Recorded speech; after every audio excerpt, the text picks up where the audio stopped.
Hey, thanks for listening to my podcast. Check back every day to hear great stuff that you may have missed. All you do is keyword podcast. Plus, stay connected with the show at kiss108.com, keyword Maddie. Hey, good morning, everybody. Just a spectacular morning, crystal clear. Cool, 65 degrees, but you know what? It's been pretty hot. Yeah. So it's really very, very pleasant and really very, very, very lovely. It's almost chilly. Just with the wind. Compared to what it's been, yeah. It feels chilly, yeah. Mm-hmm. My man Carl's on the phone. What's up, Carl? Hi, how are you? Hello? Carl? Yes? Hi, Carl. Hello? Carl, you sound like a woman. No, I'm a guy. All right. So you're a young guy. Wow, so you're a young guy named Carl. That's Yes. very rare because Yeah. Carl's like a grandpa name. Hey, Grandpa Carl's coming. All right. Listen, Carl is first of all, excited. Carl, talk into the phone, all right? I don't know what you're doing. Carl, pick up the phone, Carl. Take me off speaker and just pick up the phone and talk like an adult. Hello, Carl. Hello. How's your summer going, buddy? Good. What are you doing? I'm eating. You're eating. I meant in a more macro sense of the summer, not like And specifically. what you're doing right now. Right. Are you going to camp or Oh, working? no. No, I just, keep going around, visit my, family. Okay, that's nice. Well, we have Rihanna tickets for you, Carl. Have a good time at the show. Thanks. Okay, you're welcome. Hold on the phone. Susie will tell you what to do next. Just running around. Bye. I don't know. I wasn't listening. Demi Lovato's on the phone. Hi, Demi. Hi, how's it going? It's going great. Demi, you're on the air in Boston. Where are you right now? I'm in L.A. Oh, early. Yeah, it's really early. Yeah. So Or you're really late, however you think of it. yeah. So you know, I don't want to. I hate to start like this, but you know, you kind of had a little bump in the Demi Lovato road there, didn't you? I did, and it's okay. I've talked about it a lot lately. Well, yeah. I mean, it was a big story. It was in all the the magazines and everything, and you were a big Disney star and a hit album and the whole thing, and then you got yourself and you needed a little time to yourself. Is that a good way to put it? Yeah, I mean, there's different ways to put it, actually.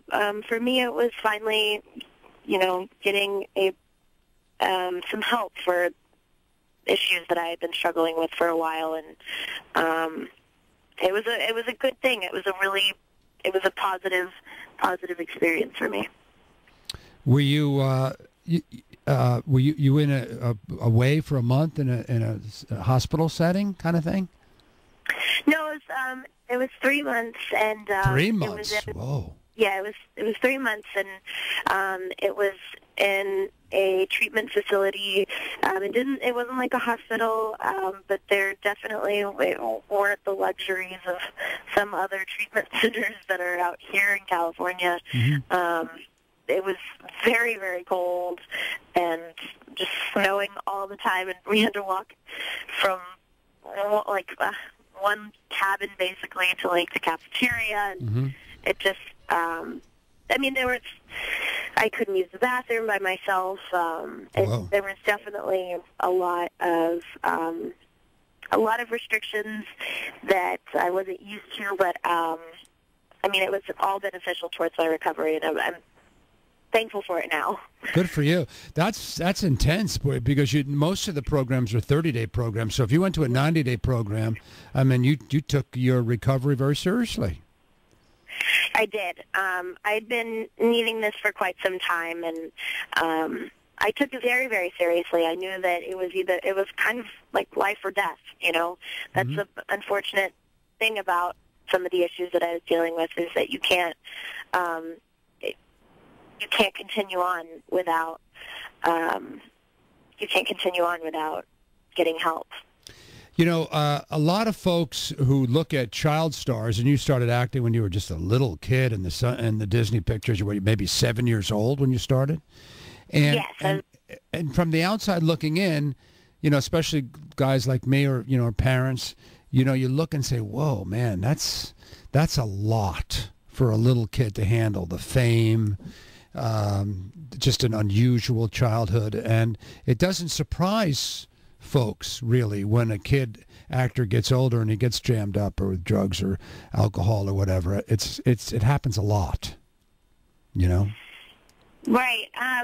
Well, I was blessed with a really, really normal childhood, actually. I took out a year to be on Barney and Friends, which was a very, very family-friendly set, and I'd only shot a few days a week, and I was homeschooled for that period of time, but then I went back to school, and it was when I went back to school that I actually had more problems than when I was doing what I loved, which was acting and performing and being on stage and being on set and in front of people. And it was when I went back to school and I was bullied, and that's what really started a lot of the issues for me.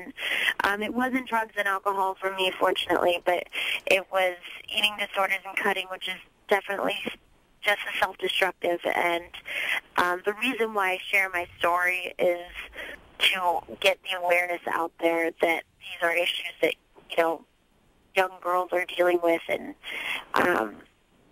hopefully they can see that they can make it through whatever they're dealing with. No, it's interesting. My wife works as a social worker, and when people who don't know about it hear about cutting, they think it's so... Yes. How could a person do that to themselves? And yet when you're in the field, it's so scarily common. And if you don't know, so terrifying, right? How, Am I right? common it is. Yeah, yes, I mean, absolutely, and it's such taboo to talk about, right? Because it's so much. I feel like it would be so much easier to talk about it. I mean, I feel sometimes it's easier than when I talk about my eating disorders because it's. Well, that's publicized more. Cutting is a under the surface kind of an underground thing.